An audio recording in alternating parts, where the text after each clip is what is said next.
We'll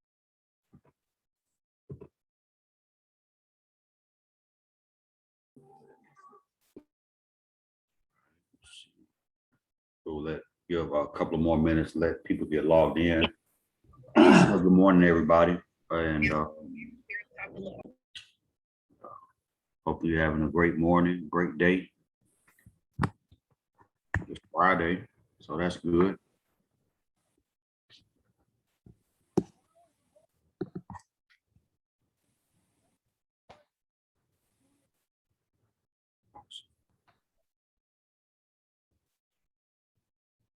And are we celebrating Labor Day, Monday? Is that a holiday?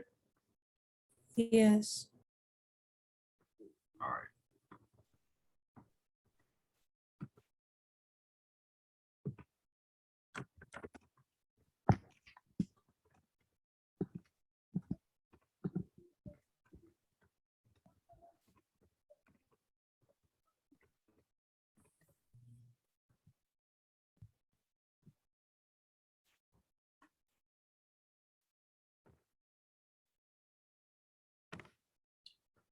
I don't know how y'all feel about it, but I need that little break. That's gonna be awesome. Sleep in. Me too.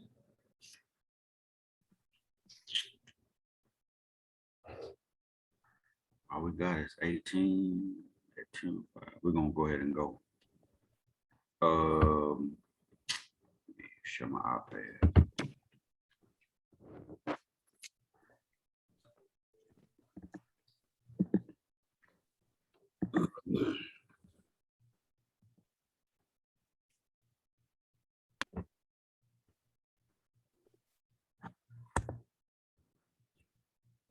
All right. We went through Taxol, looking at the different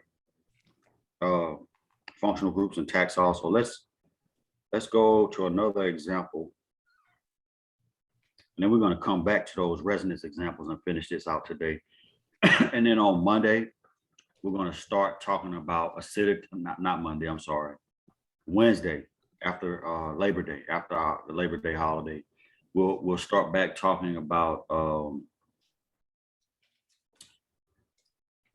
pKa and acidity, which is our next, that's in module 2, second module. I think that's the name of it. All right, so let's go to the top of this handout. Let's knock these functional groups out real quick, and then we're going to come down here and start talking about intermolecular properties or intermolecular forces and how they affect physical properties. So hopefully you had a chance to watch that video, and hopefully you had a chance to kind of absorb the information so we can talk about it today.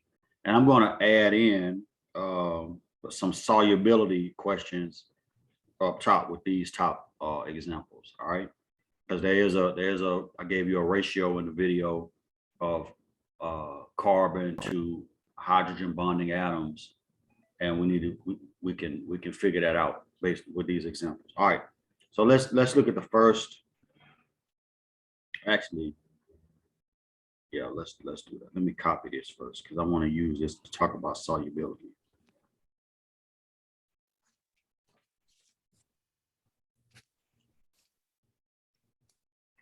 Separate page. All right, let me add a page. And remember this last part that's coming out of the first module with this little exercise right here. You're going to do that on your own.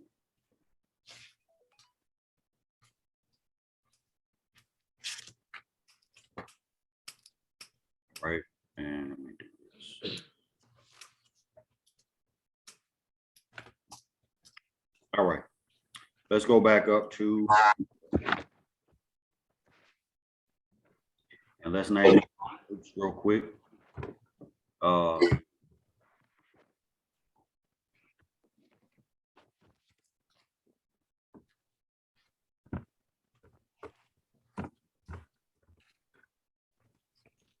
Somebody help me with this first functional group right here.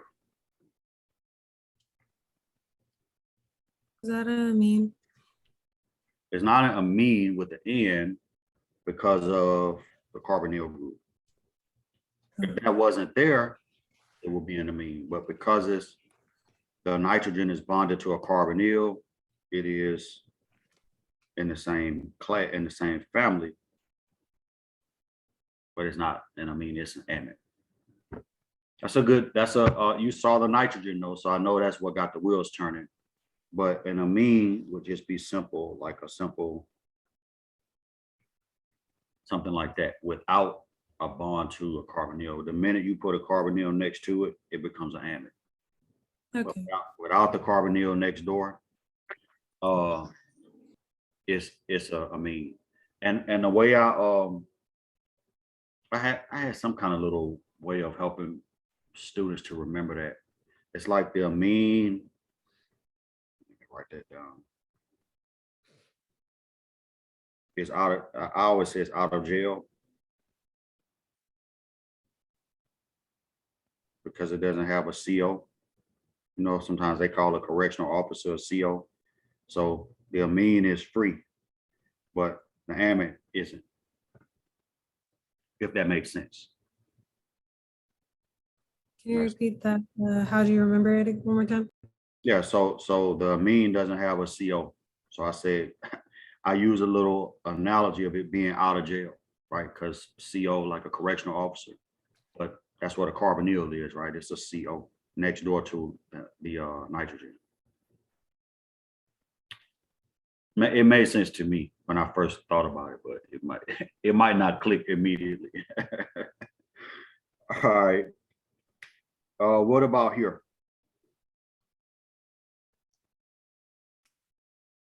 What functional group is that?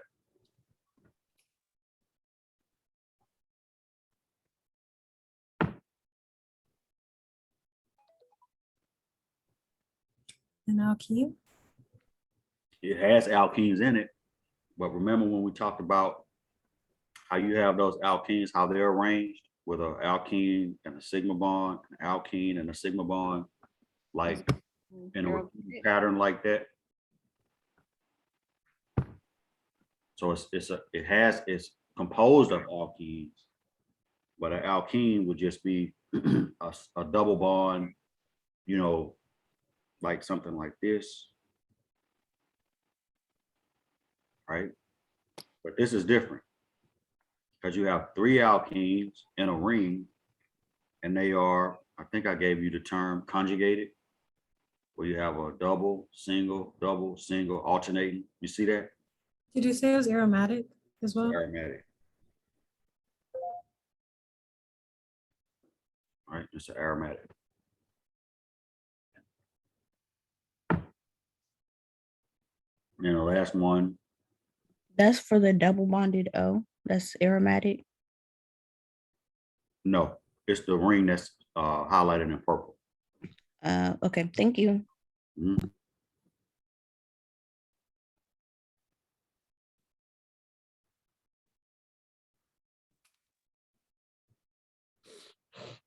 All right. What about the OH that's hanging off the ring?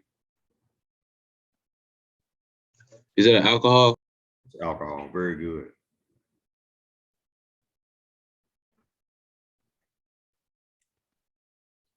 All right. Let's go to the next one. Right. It's kind of see the functional groups here.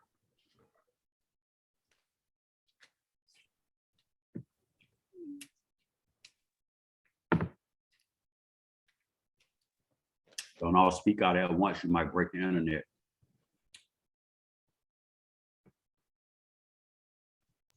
Is that an amide again? Yeah, it's an amide. Yeah.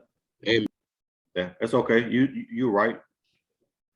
As long as that you put that DE in there at the end, you're good. No matter how how you pronounce the syllables, as long as you put the DE at the end of it. And again, you can see that the nitrogen here is adjacent to a carbonyl, right? It's a bonded to a carbonyl, so that's why it's an amide. What about here? Aromatic. It's aromatic again, right?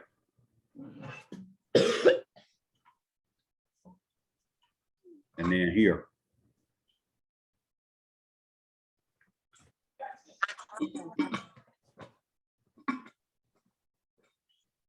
Here. What do you think? What, and this is resolution is terrible, but I'm gonna help you.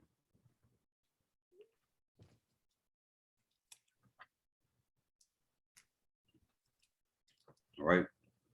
You have an oxygen, and on either side of that oxygen, you have a carbon, single bonded on each side. What do you think? Ketone. Mm-mm, mm-mm. Close. A ketone would be a carbonyl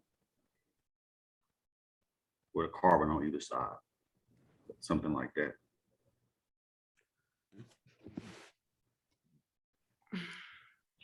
Some water on my Is it a screen. lily? No, if it was a lily, it would be adjacent to an alkene. It's an ether.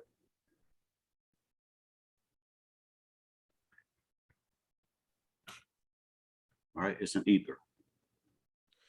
The way you tell it, tell the that the functional group is an ether, is there's an oxygen, and on either side of that oxygen, there is a sigma bond to carbon. So with this oxygen right here, you can see that there's a single bond on the left and the right to carbon. So see, this is actually, this whole molecule is acetaminophen. Right, this is like the pain reliever, anti-inflammatory, fever reducing component of Tylenol. It's acetaminophen, and they put a bunch of starches and binders to hold it together and press it into a pill, but this is the main ingredient. We used to have a lab in organic where we used to make this from this compound right here, which is phenacetin. As you can see right here, the OH group right here just becomes an ether on that side. So there's a reaction you can do to get to that, but we're not going to talk about that. All right, let's go to here.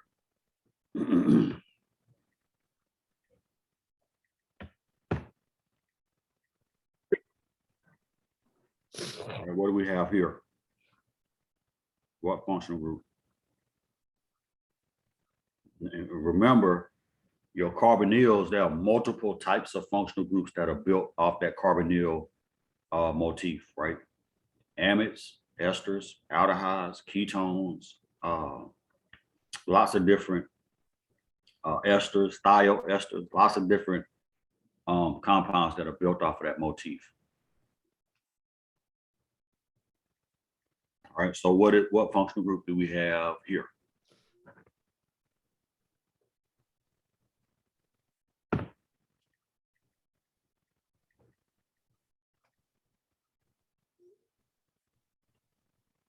You see the carbonyl, it has alkoxy on one side, is that right? That's what this piece is right here.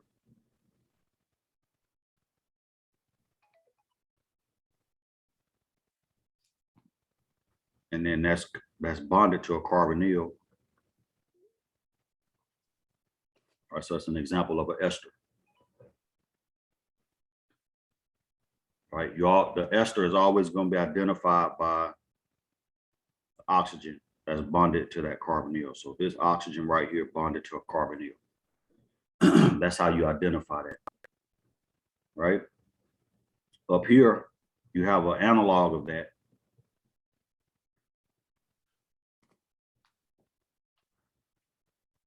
Right, you see the similarity. It has an oxygen, but it has an OH instead of an O alkyl group. Right, so what's the difference in those two? It's not an ester. It can't be because we see the ester down below. So what do you think? Carboxylic acid. Yes, it's a carboxylic acid.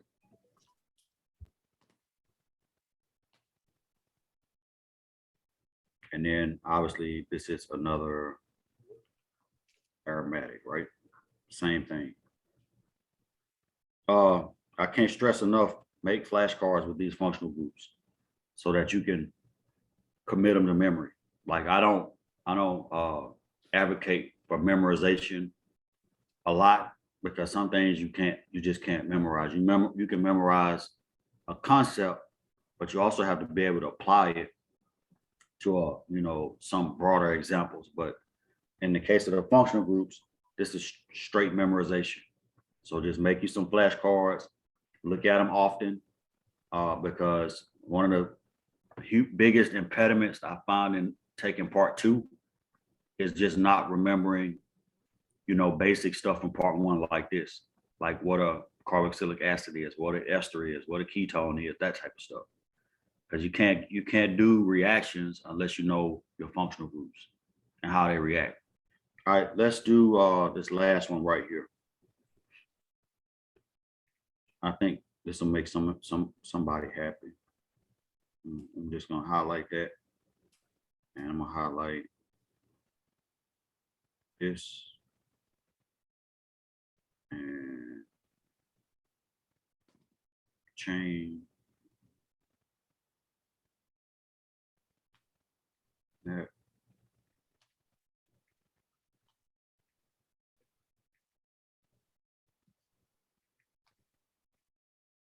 That and this. Let's see if anybody was paying attention on Wednesday. Let's start with that. As a matter of fact, let's start here.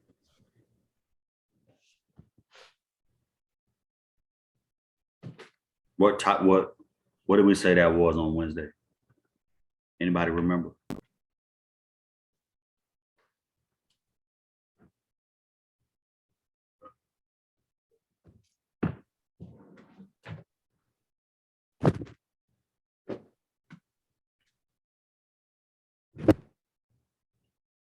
Feel like church. It's real quiet. Remember we talked about having those 2 methyl groups together like that? And we said that it was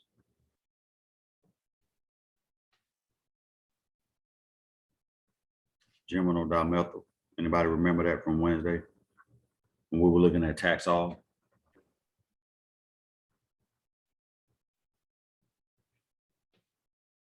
All right, what about here? The blue group up top.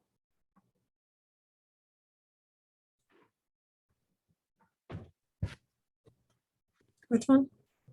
The blue one up top.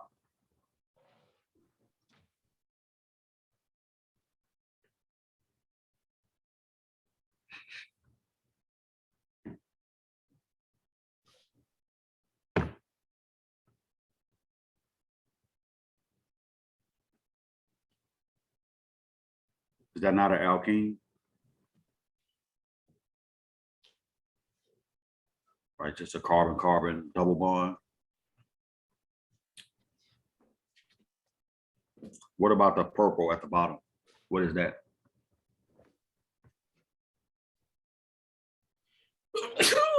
Bless you.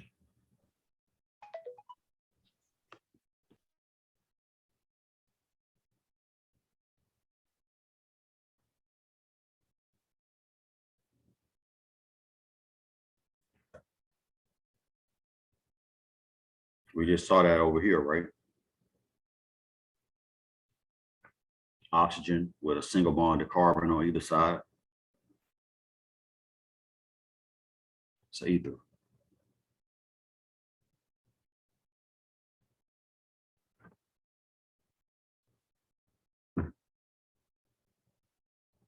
Right, what about the green, the ring highlighted in green?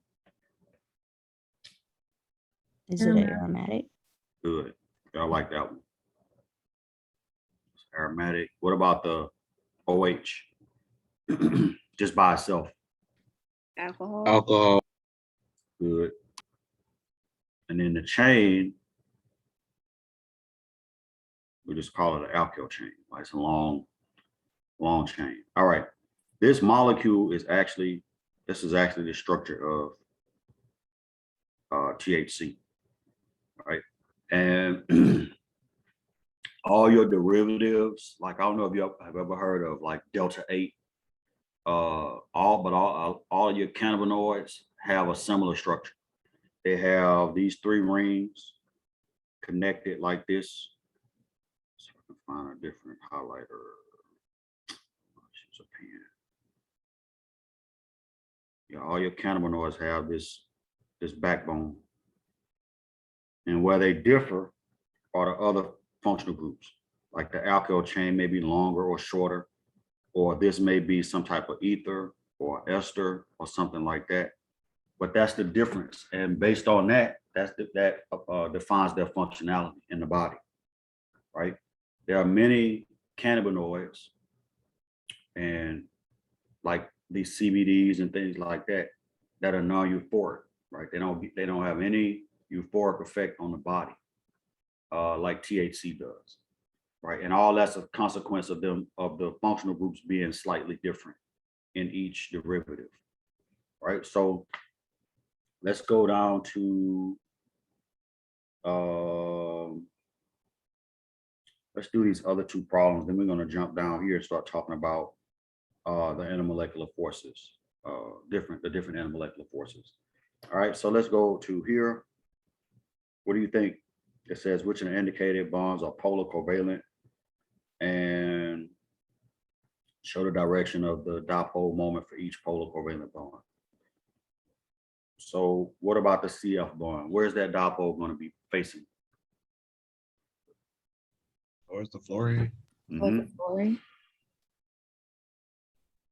That's partially negative. That's partially positive. What about the CO?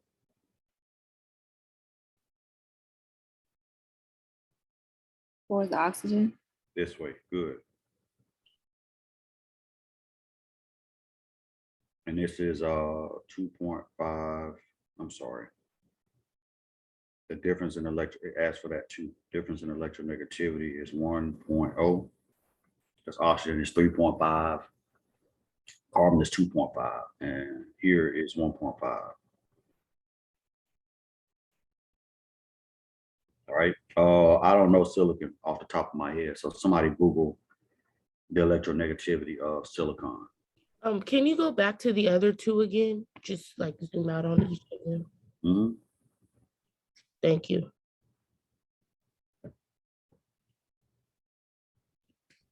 I got it. Thank you. Mhm. It's 1.9. So which way would this bond be polarized if carbon is 2.5? Would it be that way?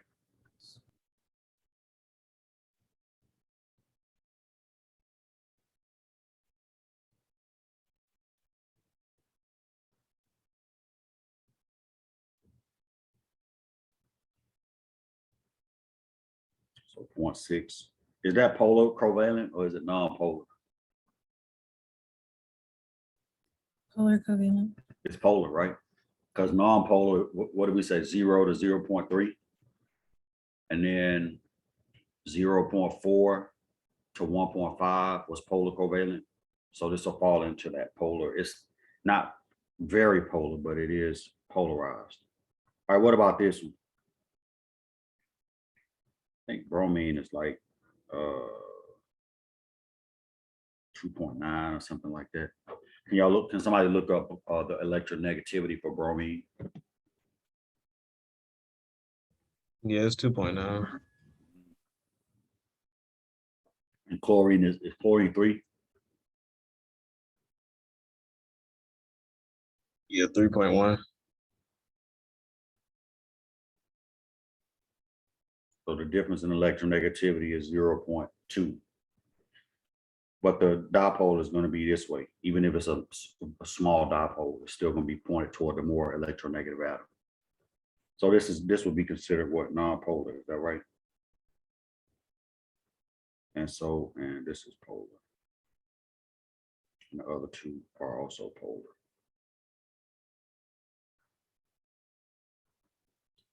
All right, let's see if we can answer this next question. Any questions about that before we move to the next one?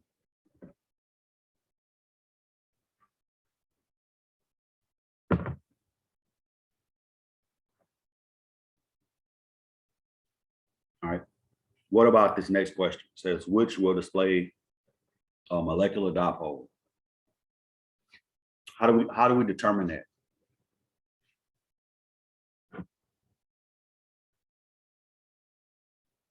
Get all individual dipoles to see if there's like a main dipole going in one direction. Common direction. That's exactly right. Who was that?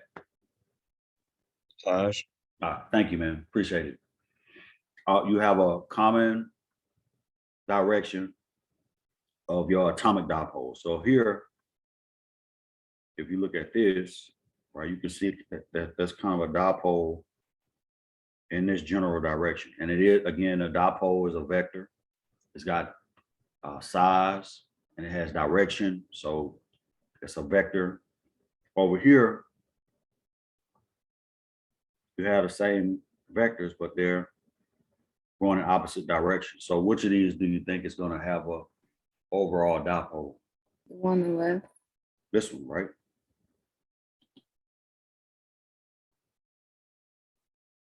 This one will not, because your dipoles are going to cancel.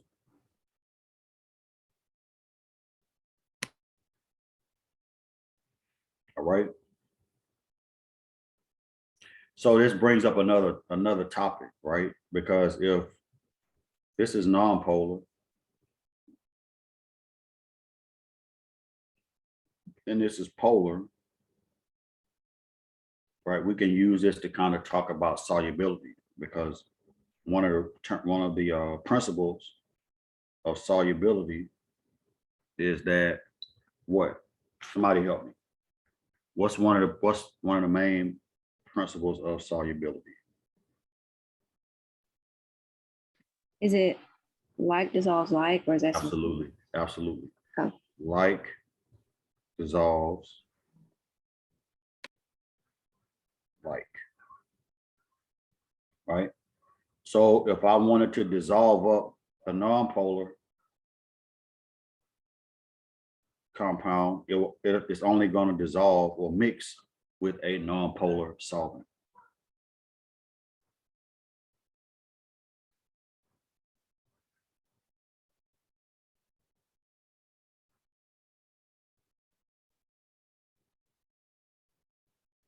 By the same token, if I wanted to take the polar compound, I need a polar solvent.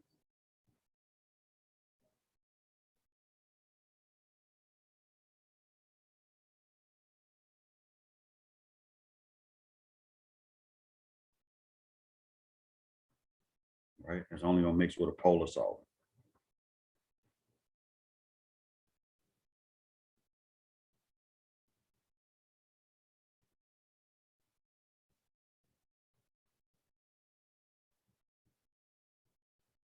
All right.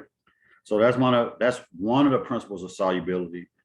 Another aspect of solubility is dealing with, let me move this page up. I don't know why I put it down there.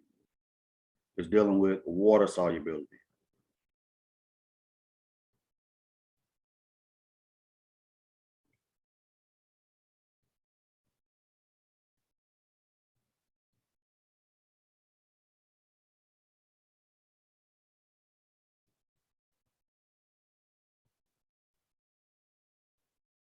All right. And when we think about dissolving something in water, there's basically a ratio that must be met in order for water to dissolve in a given compound, right? But before we talk about that, we need to talk about what constitutes water solubility, or how do you define it? So, or what's necessary for something to be soluble in water, right? So we need two things. We need a hydrogen bonding atom. I'm going to talk about hydrogen bonds in a minute.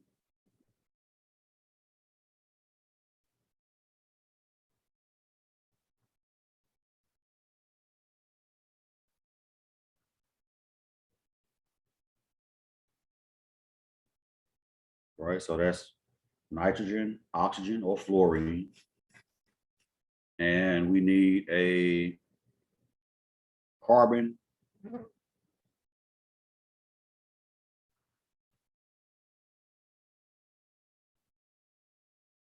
ratio, carbon to hydrogen bonding atom ratio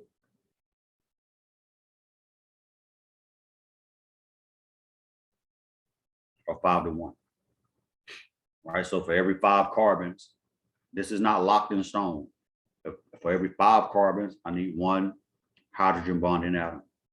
So if I have 10 carbons, then I need 2. If I have 15 carbons, I need 3.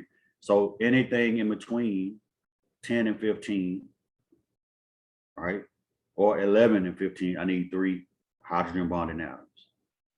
Anything between 6 and 10, I need 2 hydrogen bonding atoms. So don't lock it in and just say, oh, if it's not 5 to 1, then that's it, right? Because you're going to have molecules with lots of carbons. So you just need to make sure that you have enough hydrogen bonding atoms in place. So what is a hydrogen bond?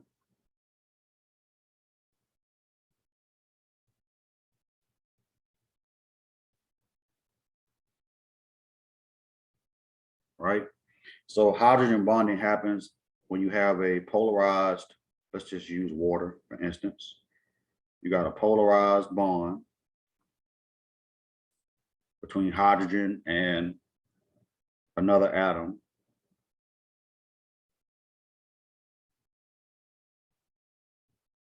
That's partially negative, that's partially positive.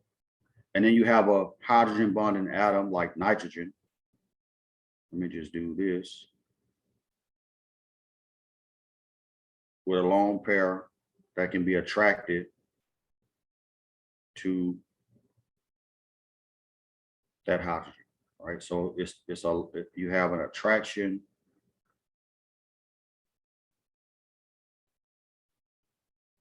This is an abbreviation for between lone pairs and polarized hydrogens.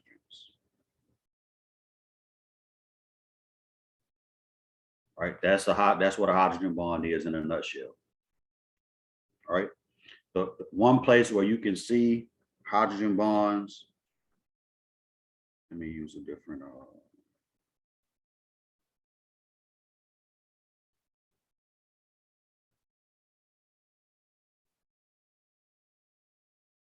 One place where you see hydrogen bonds and that's very prevalent and also very important is in the DNA double helix. Right. Let me see if I can pull that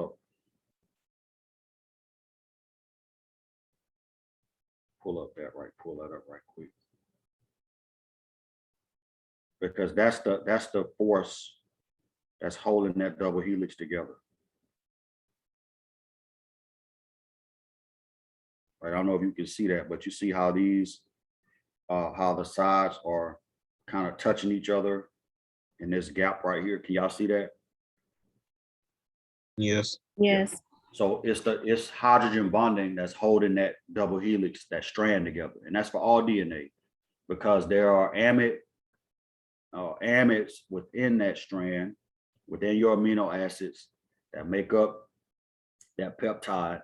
There are amide bonds in there, and the nitrogen from one amide is attracted to the hydrogen on another amide. So that's what's holding that together. Let me see if I can find a better depiction of that to make that make more sense.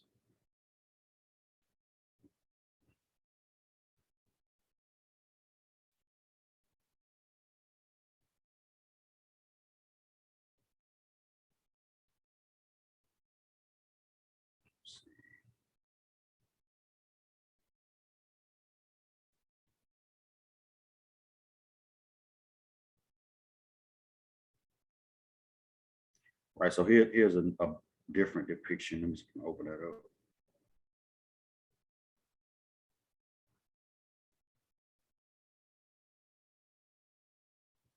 But you can see here, you see these, I can't zoom on it, but can you see those blue dotted lines between those, like where it says thymine and adenine?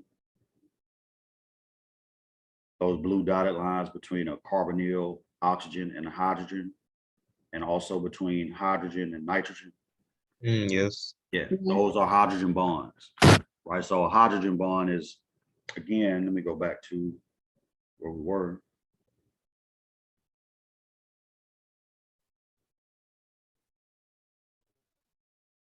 So it's basically that in between a polarized hydrogen and a lone pair on another atom. There's been some debate on which atoms can hydrogen bond, but traditionally it's nitrogen, oxygen, and fluorine. All right. But there's been some debate that other atoms with lone pairs can also hydrogen bond. That was a paper published. It might have been 5 or 6 years ago. I have to find it. I'm gonna find it and post it in Blackboard. But for the purpose of this class, we're going to stick to those 3 atoms: nitrogen, oxygen, and fluorine. And so hydrogen bonding just happens to be one of our intermolecular forces.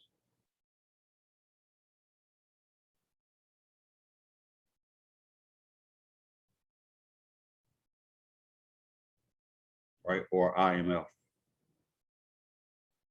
Right, that's one of our intermolecular forces. There are 2 other intermolecular forces that molecules that have covalent bonds experience. And the other 2 are van der Waals. You've heard of this in Chem. And Dapodpo. So van der Waals and Dapodpo interaction. So van der Waals is common to all, like that everything experiences van der Waals forces, right? Everything.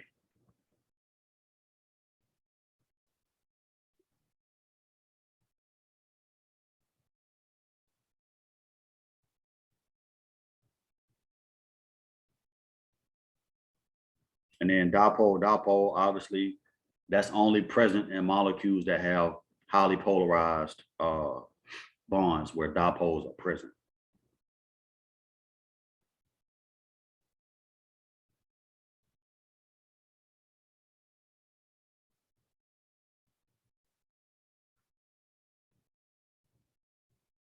All right, but we're going to come back to that. But let's finish talking about water solubility in terms of the molecules that we have up here. All right, so let's look at this one right here. Let's count the carbons. And I'm going to just put a question right here.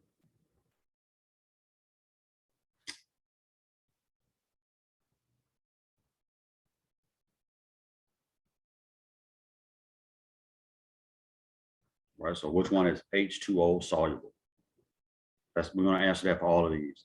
So we have 1, 2, 3, 4, 5, 6, 7, 8 carbons.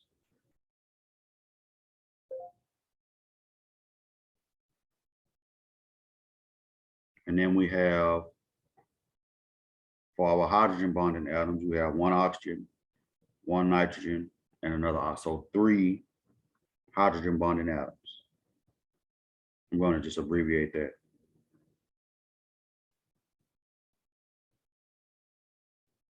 And I'll put that up here.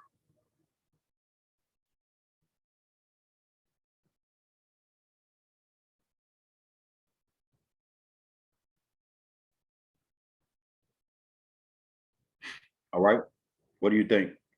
If the ratio has to be 5 to 1, does this meet or exceed that? It exceeds. Mm-hmm. So is this molecule soluble in water? Yes. Yes.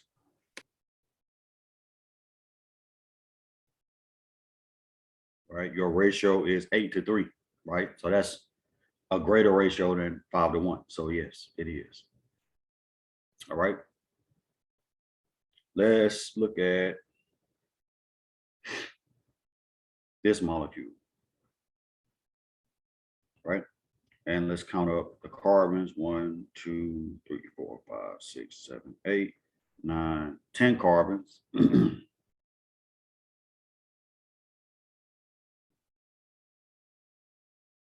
And then we have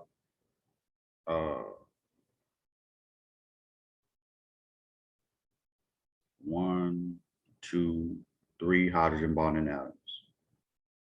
What do you think? Yes. Yes.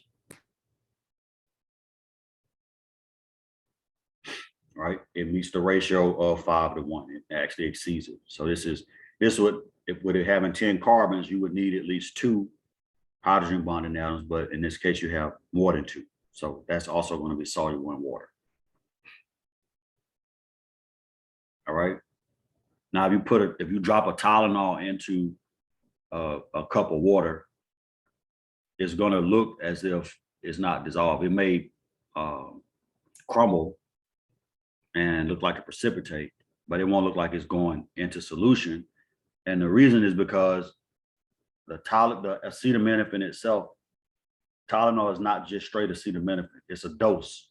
So you might have 200 milligrams of acetaminophen, but it's mixed in with a bunch of binders and starches and things like that to make it to the point where you can turn it into a pill, right? So the actual acetaminophen may be dissolved in water when all the binders and other stuff isn't or aren't. So don't try to go and say, well, I put Tylenol in water and it didn't dissolve. Yeah, but the Tylenol itself, the acetaminophen is only a part of the pill. It's like only a small fraction, 200 milligrams out of however many milligrams or grams the pill may weigh. Hopefully that makes sense. Let's go here. What do you think? This is kind of It's soluble. most definitely. This is aspirin, by the way, acetylsalicylic acid. We're gonna make this next week, Tuesday, starting Tuesday. Right, you got 6, 7, 8, 9 carbons, and then you have 3 hydrogen bonding atoms. So yes, 4, I'm sorry.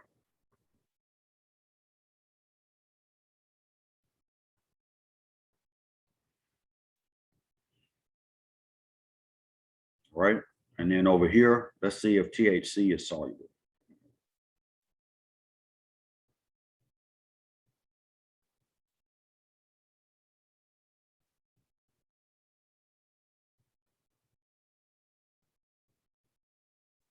You got 21 carbons.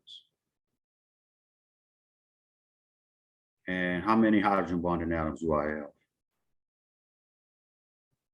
1? Well, I got an oxygen right here and an oxygen right here. No. Is that right? Yes. It's 20. The ratio is 21 to 2.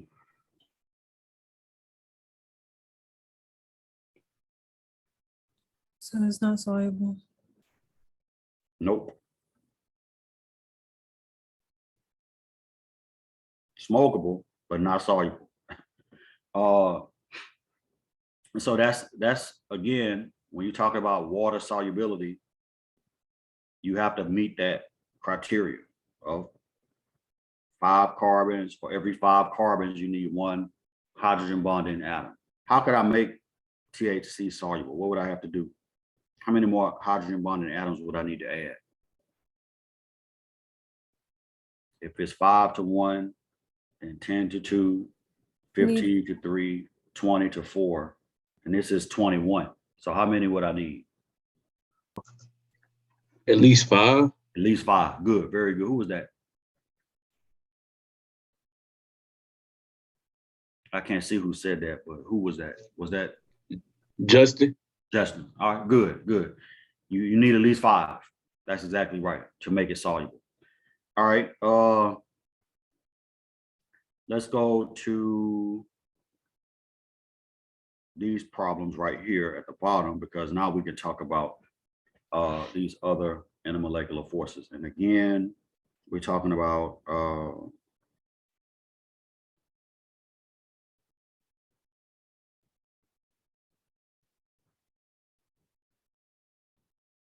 how intermolecular forces affect physical properties now. All right. So again, you have hydrogen bonding.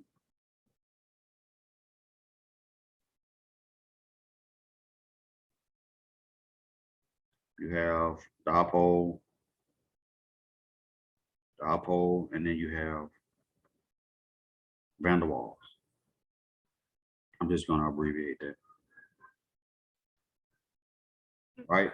of your intermolecular forces, your covalent ones, because you also have ionic bonds, which are separate, or ionic attraction, that's the strongest out of all of your intermolecular forces. But of the covalent intermolecular forces between covalently bonded atoms within molecules, this is the weakest. And then this is the strongest. And so naturally, that's going to affect physical properties like boiling point and melting point, right? So when we look at something like fluorine, even though fluorine is a hydrogen bonding atom, there's nothing. Now let me go back and preface this. When we're talking about physical properties, melting point, boiling point, and things like that, this is comparing, this is not saying whether it's soluble in water or whether it can hydrogen bond with another atom or whatever. It's asking like what intermolecular force is there between this molecule and another molecule of itself, right? So it's almost like I'm comparing, I have a flask of each one of these, just only that, nothing else. So I got a flask of this alcohol.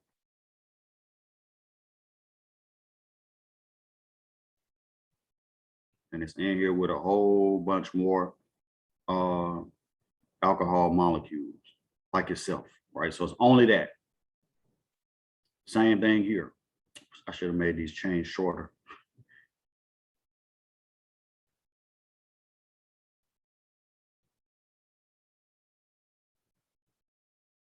Right, so here's my fluorine, and this is, that's not an E. And this is in a flask with the same compound, right? It's a bunch of it. So Avogadro's number of these molecules together, right? So when you're talking about intermolecular forces, that's exactly what the term means, is inter, so between molecules, right? Intermolecular forces, right? So let's look at the first molecule. You can see that it has a carbonyl. So this is a ketone, and it's in a flask full of itself.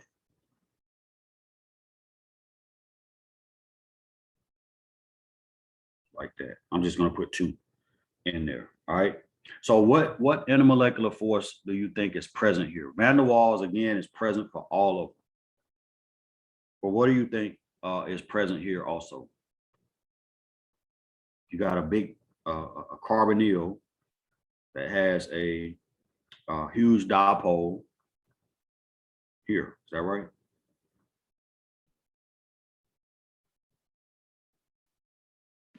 Would it be dipole? Yeah. So this, the intermolecular force between these 2 molecules that holds them together or that attracts them to one another would be dipole. All right. And then over here, right, in this flask, oxygen is a hydrogen bonding atom, isn't it? Yes. And you can see, let me illustrate this and make it make more sense.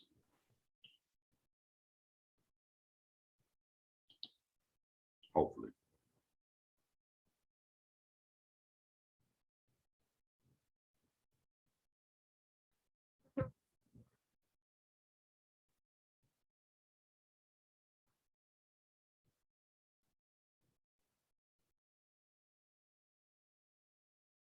Right, so this oxygen here can hydrogen bond with the hydrogen on the other oxygen over here, right?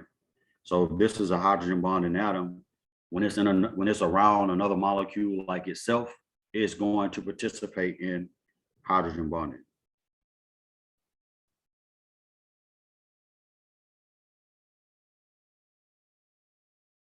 Right, and over here, this is also going to be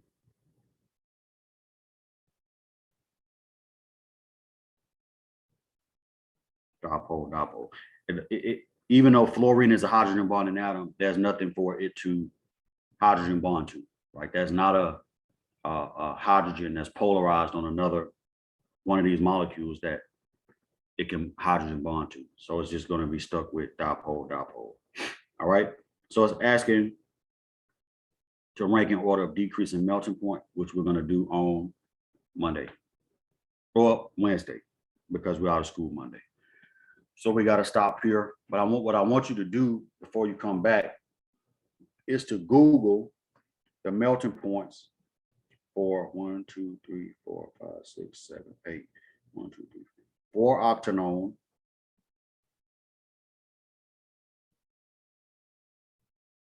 Uh, 1, 2,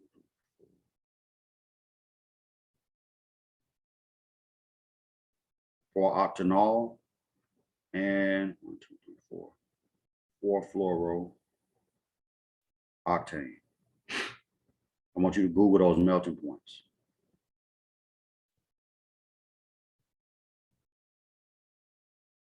And we're going to use that data to further explain like how these intermolecular forces dictate physical properties. All right, so we got to stop here, but we will pick this up on Wednesday. Hopefully you'll have a safe and enjoyable Labor Day weekend. And yeah, any questions before we log out? Dr. Russell, Yes, go ahead. I sent you an email this morning. I was at the school doctor's office, but just wanted to let you know if you wanted to check that out in the email. You know, I can talk to you through email though. Okay, all right, I'll check. I haven't checked my email this morning, so I'll check it and get back to you. Okay, sounds good. Yeah, thank you. Yep. All right. Anything else? Any other questions? We have till tomorrow at 11:59 to turn in the rest of the assignments, correct? Yeah, Through the submission link? yes. Okay. Yeah, you actually, you can turn them in tomorrow, you can turn them in Sunday, but just turn them in.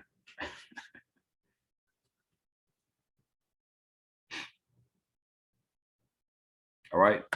Y'all have a great weekend. We'll see you on Wednesday, God willing. Thank you. Okay. Dr. Russell? Yes. Hello? Okay, tutoring thing.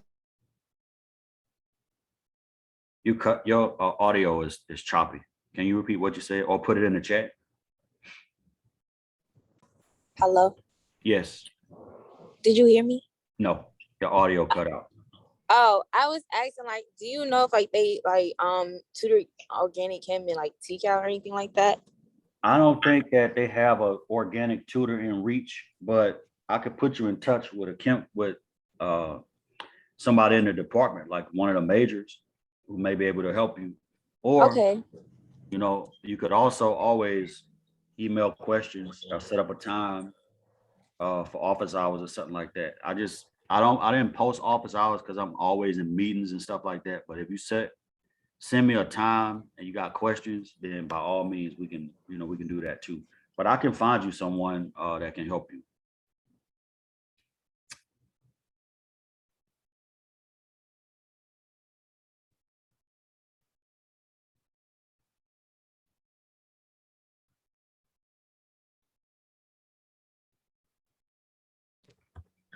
Okay, I'm gonna send you an email.